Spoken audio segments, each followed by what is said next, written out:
Contraband goods that were seized last year at the Kenyan-Somali border was set ablaze by officers this afternoon at the Wajir Dam site. The goods worth 4 million Kenyan shillings were touched after a court order permitting it to be destroyed. Tukifuatana na the security team pamoja na multi-agency team, tumekuja kuharibu bidhaa ambazo ziliingia hapa nchini kimakosa.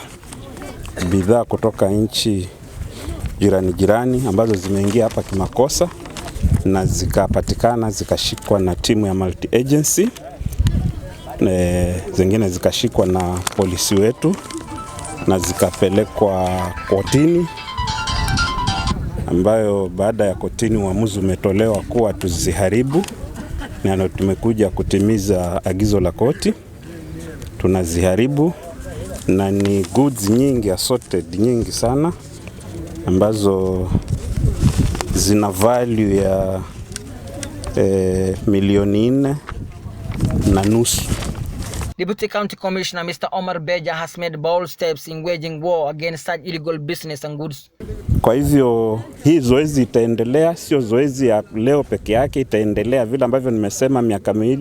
Miezi miwili iliyopita tuliweza kuchoma hapa mali ambayo ilikuwa na thamani, hata nafikiri ilikuwa na zaidi ya hiyo, na leo tunachoma nyingine, na tutaendelea kufanya hilo zoezi mpaka watu wajue kuwa hailipi kufanya kazi ambazo ni za kihalifu, ambazo hatufuati sheria.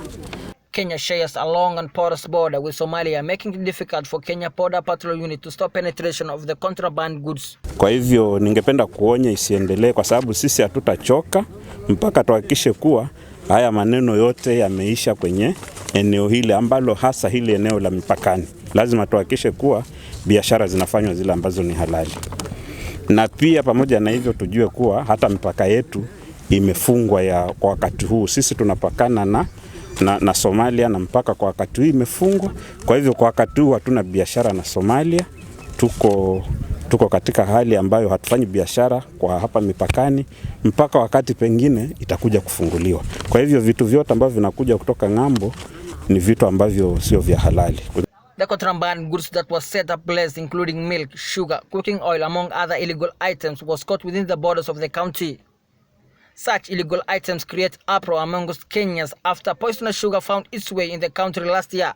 The government of Kenya has ever since set serious measures on persons engaging in the illegal business that pose danger to their citizens. Masla Abdi, NEP TV, Wajir County.